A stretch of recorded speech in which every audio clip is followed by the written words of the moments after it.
Go and stand behind. If you get the time. Your question.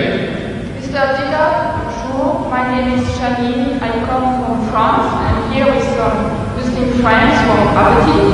And my question is, what would you say to a person who doesn't believe in any religion? Or if you prefer, what would you say to this question, to believe or not to believe?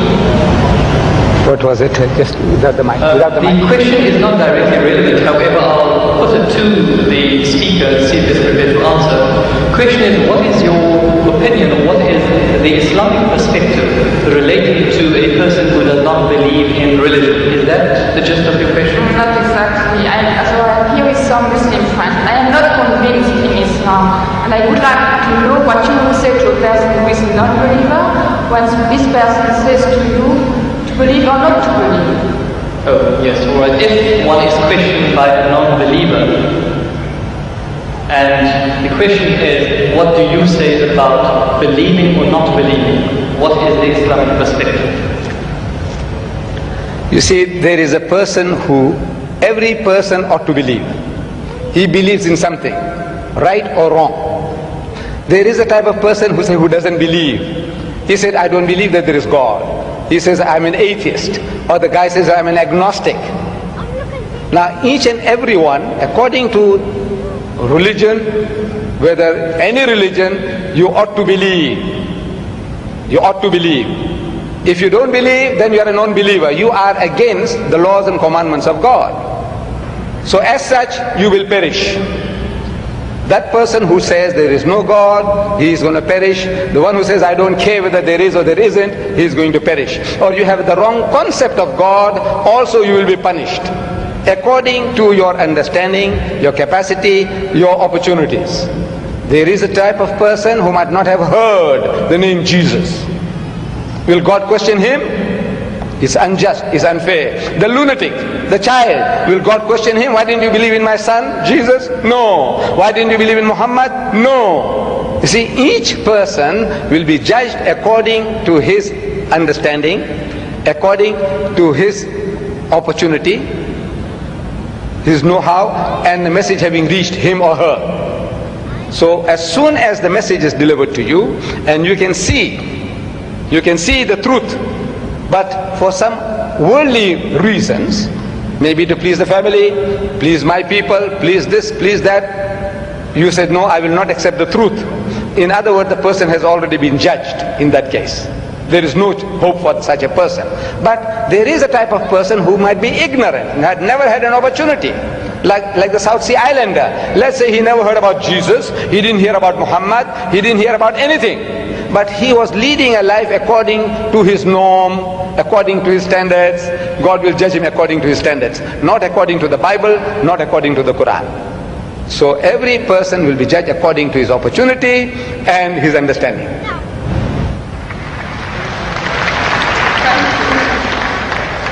Ladies and gentlemen, we unfortunately have just about a minute left of question time.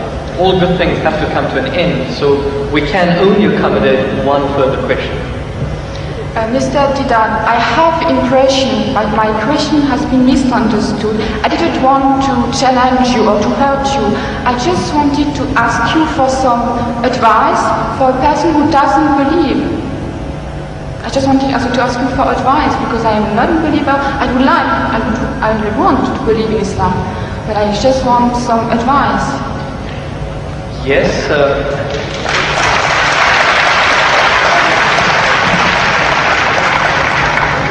do you not feel that there was sufficient advice? Did you require further advice? Yeah, because I didn't have the impression that my question has been really understood. So you want to know what the bases are, or what the reasons are for a person to actually believe in one God?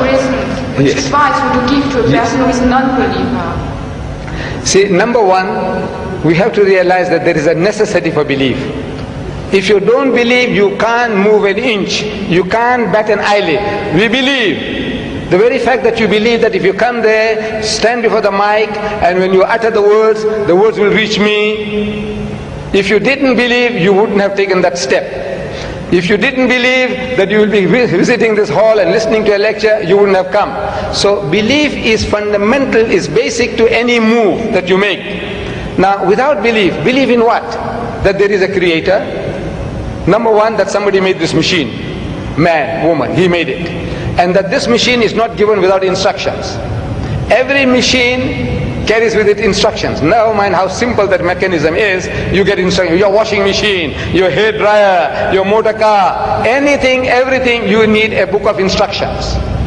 This most complicated mechanism, the human being, created and left without instructions? Who says no, he has to be given instructions. And God Almighty, we believe that there is a creator, and this creator through his messengers, one of us, he has been conveying those messages to us, directions, instructions to us. Whether those instructions remain in their pristine purity or not, that is something that is now debatable. But the instructions were given, and it is through those instructions alone can man find ethics, can man find morality. Without these instructions, there is no ethics and there is no morality. Man, being an animal by nature, he will behave like animals. It's only because you believe that there is a creator, and this creator said that thou shalt not marry your mother, you will not marry your sister, you will not marry your daughter. We say we believe, we believe, we believe. You say no, I don't believe, then the person is nothing better than the animal. See, the dogs and pigs, the way they behave, he said, well, I behave just the same because I'm an animal also. So you have to believe. But now what are you going to believe? Where is the source of that belief? Instructions which is not contaminated, which is not spoiled. In the origin we say all prophets of God, all messengers of God were divinely ordained. But the messages, because they were not preserved, God sent messengers after messengers. Messengers after messengers. This is his way to rectify his creation. And in that system of sending messengers to mankind, Muhammad was the last, the culminating point in that messengership. And he left with us this book. And if you read this book with an unprejudiced mind, if you haven't got one, I can present one to you if you haven't got it. This is an English translation of that book, the Quran, with an index. Anything that you want to know about God, open G, God, more than 140 different references. That you say, I can't believe in God. So he reasons with you. This God of the Quran doesn't say, I'll fix you up and I'll twist your nose and I'll put your pull out. No, no, no. He says, أَوَلَمْ يَرَى الَّذِينَ كَفَرُوا. He said, how can you not believe in God?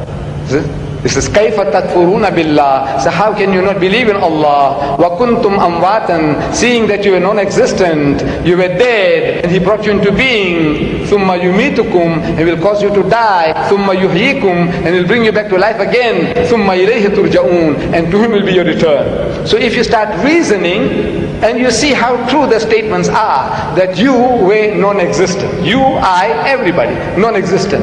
The men of science will tell you that this earth was a molten mass. Billions of years, there was nothing on this earth, no life. The thing was all boiling. And the vapors went up and came down, and the vapors went up and came down, and over a period of millions of years, it started to cool. And then life started to germinate, and so on and so on. So there was a time when mankind was non-existent, and God brought you into being. Very true. And now you're going to die. But that is not the end. That there is something we knew, which is other than the body, that real you. Now that real you, which is the driver of this body of yours, will be made to account for your actions. It's only natural that this person, like Hitler, look, he got away with it. He incinerated 6 million Jews. On account of him, 40 million people died in the Second World War. He's just going to get off spot-free? If he says, no, I don't believe, and there's nothing there on the other side, that means he's free, finish. No. He will have to account for his deeds. Everyone will have to account for his or her deeds. It is a natural, sequence of our attitude and behavior. And this book explains all that. If you haven't got one, this book is yours. If you haven't got one. You got it?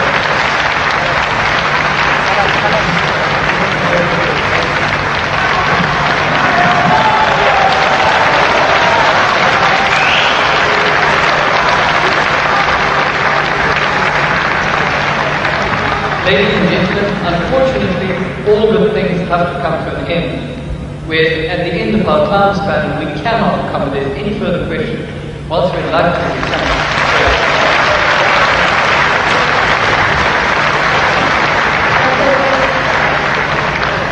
Ladies and gentlemen,